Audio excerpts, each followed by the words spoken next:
এবার আমি বলবো চিকিৎসা।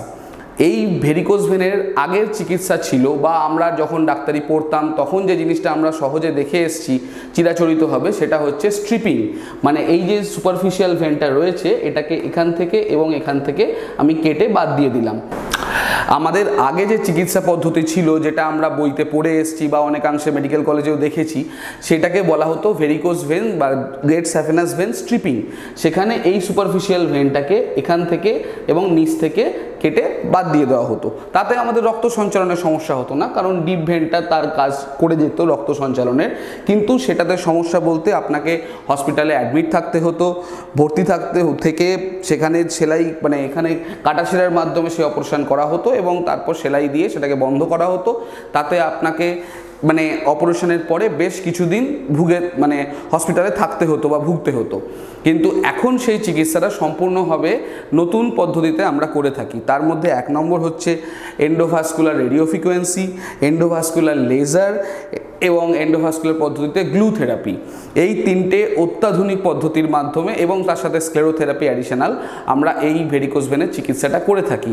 এবং এক্ষেত্রে কি করা হয়, একটা ছোট শিরাতে আমরা যেমন ইঞ্জেকশন দিই সেরকম করে ফুটো করা হয়, সেখান থেকে লেজার ফাইবারটাকে উপরে আমরা পাঠিয়ে দিই এবং সেই লেজার ফাইবারটা আস্তে আস্তে আস্তে আস্তে আপনার এই ভেনটাকে বার্ন করে অ্যাবলেট করে দেবে। মানে এই ভেনটার কার্যক্ষমতা হারিয়ে যাবে, এখান থেকে রক্ত আর সঞ্চালিত হবে না, রক্ত নিচেও নামবে না, আপনার সমস্যাটা আস্তে আস্তে সলভ হয়ে যাবে।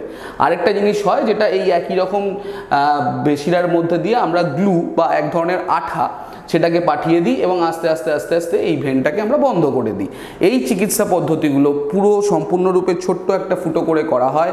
এক্ষেত্রে কোনো রকম অজ্ঞানের ডাক্তার বা মানে স্পাইনাল অ্যানাস্থেশিয়া বা জেনারেল অ্যানাস্থেশিয়ার কোনো রকম আমাদের সাহায্য দরকার হয় না, এটা সামান্য ইঞ্জেকশনের মাধ্যমেই করা হয়।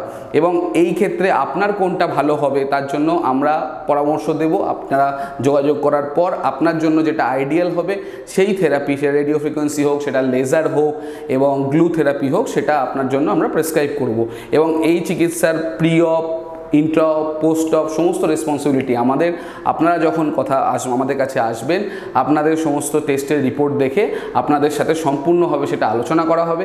আর সবচেয়ে ইম্পর্টেন্ট যে প্রশ্নটা রুগীদের মাথায় বা তার বাড়ির লোকের মাথায় থাকে যে ডাক্তারবাবু এটার রেকারেন্স হবে কি না, আপনাদেরকে আমরা দায়িত্ব সহকারে বলতে পারি এই যে 3টে চিকিৎসা পদ্ধতির নাম আমি বললাম, এর সাফল্যের হার 98%।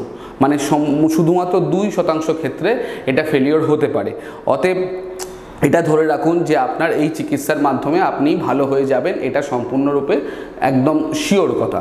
এবার রইল বাকি যে এর ফলো আপ আপনারা কীভাবে করবেন।